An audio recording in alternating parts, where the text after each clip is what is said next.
না না, কিছুই বলবো না, কিছুই বলবো না।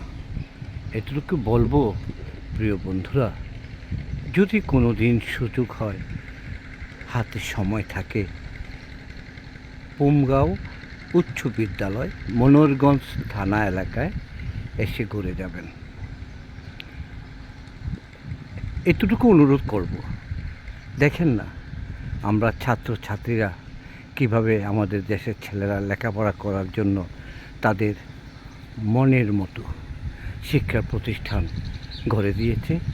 আমার যদি সাধ্য থাকতো, আমার যদি তৌফিক থাকতো, তাহলে সারা বাংলাদেশে সকল উন্নয়নমূলক কাজগুলো ঘুরে ঘুরে ঘুরে ঘুরে আপনাদেরকে দেখাতাম।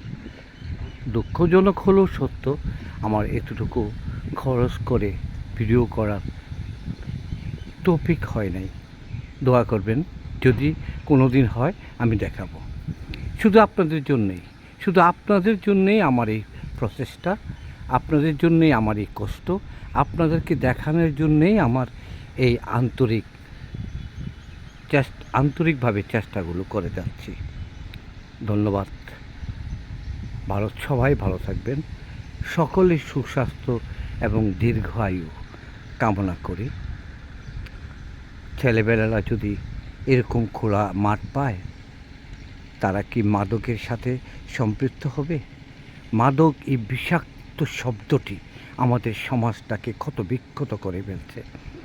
আমাদের যুব সমাজের অন্তরটাকে জ্বালিয়ে পুড়িয়ে ছারখার করে দিচ্ছে। দেখার কেউ নেই? আছে। ছেলে মেয়েদেরকে লেখাপড়ার দিকে মনোযোগ দিয়ে অবসরে বিকালবেলায় খেলাধুলার জন্য আমরা যেভাবে ছোটোকালে খেলাধুলা করেছি, সেভাবে তাদের উৎসাহিত করুন। তাদেরকে মানসিকভাবে শক্ত থাকার, সৎ পথে থাকার, সঠিক পথে থাকার, সুশিক্ষায় শিক্ষিত হয়ে রাষ্ট্রের জন্য, মানুষের জন্য, মানুষের সেবার জন্য বেরিয়ে আসার উৎসাহিত করুন। ইনশাআল্লাহ সব কিছু ঠিক হয়ে যাবে। সকলের সুস্বাস্থ্য এবং মঙ্গল কামনা করে বিদায় নিচ্ছি। আল্লাহ হাফিজ।